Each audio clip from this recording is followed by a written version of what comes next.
അസ്സലാമു അലൈക്കും വറഹ്മത്തുള്ളാഹി വബറകാതുഹു. ജിന്ന് മനുഷ്യ ശരീരത്തിൽ കടക്കുമോ ദ്രോഹിക്കുമോ എന്നതാണ് സഹോദരൻ്റെ ചോദ്യം.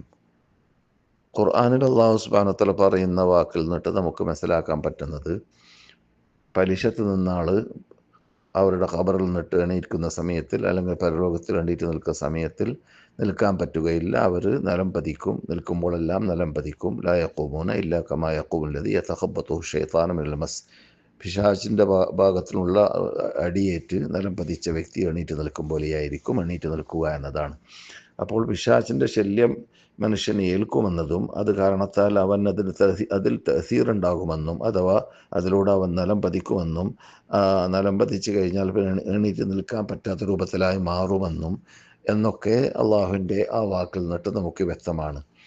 അതുപോലെ തന്നെ അവൻ്റെ ശല്യത്തിൽ നിന്നിട്ടും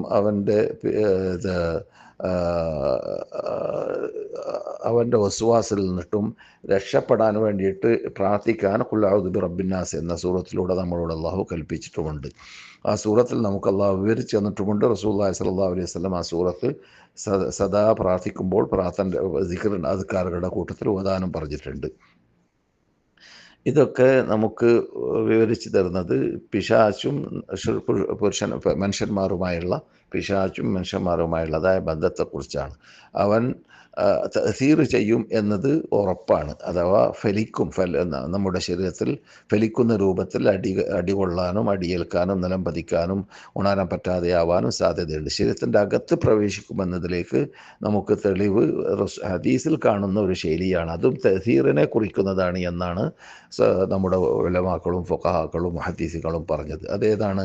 ഇന്ന ശൈത്താന ലയജ്രി മിൻ ഇബ്നി ആദമ മജ്റദ്ദം. റസൂലുള്ളാഹി സ്വല്ലല്ലാഹു അലൈഹി വസല്ലം അവരുടെ ഭാര്യ സഫിയയോടുകൂടി റസൂലുള്ളാഹിൻ്റെ പള്ളിയുടെ പരിസരത്ത് നിന്ന് സംസാരിക്കുന്ന സന്ദർഭത്തിൽ രണ്ട് സഹാബാക്കൾ വിട്ടുകിടക്കുന്ന കണ്ടപ്പോൾ അവർ റസൂലുള്ളാഹി അവരുടെ ഭാര്യയെ കൂടിയാണെന്ന് കണ്ടപ്പോൾ ധൃതി കൂട്ടി. അപ്പോൾ റസൂലുള്ളാഹി അവരോട് അലാ അരിസിലിക്കുമാ തിരക്ക് കൂട്ടരുതെന്ന് പറഞ്ഞുകൊണ്ട് അവരെ വിളിച്ച് പറഞ്ഞ വാക്കാണ്. ഞാൻ അങ്ങനെ പറയാൻ കാരണം നിങ്ങളിൽ സംശയമുള്ളത് കൊണ്ടല്ല, പക്ഷേ പിശാച് അവൻ്റെ ചോര ചലിക്കുന്ന സ്ഥലത്തെല്ലാം ചലിക്കുന്നുണ്ട്. മനുഷ്യൻ്റെ ചോര ചലിക്കുന്നിടത്തെല്ലാം പിശാച് മനുഷ്യൻ്റെ ചോര ചലിക്കുന്നിടത്തെല്ലാം ചലിക്കുന്നുണ്ട്. ഈ ഹദീസും നമുക്ക് പഠിപ്പിക്കുന്നത് ആയത്തിൽ നാം കേട്ടതുപോലെ തന്നെ പിശാചിന് ഒരു തഅസീർ ഉണ്ടാക്കാൻ സാധിക്കും എന്നതാണ്. എന്നല്ലാതെ അകത്ത് പ്രവേശിക്കാൻ സാധിക്കും എന്നതിലേക്ക് അനഭവസ്ഥർ അവിടെ അങ്ങനെ കണ്ടു ഇവിടെ ഇങ്ങനെ കേട്ടു എന്നൊക്കെ പറയുന്നത് നാം കേൾക്കുന്നു എന്നതല്ലാതെ ഖുർആനിലൂടെ സുന്നത്തിലൂടെ സ്ഥിരീകരിക്കപ്പെട്ടതായിട്ട് ഈ ഞാൻ പറഞ്ഞ ശൈലി മാത്രമേ നമുക്ക് കാണാൻ സാധിക്കുകയുള്ളൂ. അതുകൊണ്ട് മനുഷ്യനിൽ ജിന്ന് പ്രവേശിക്കും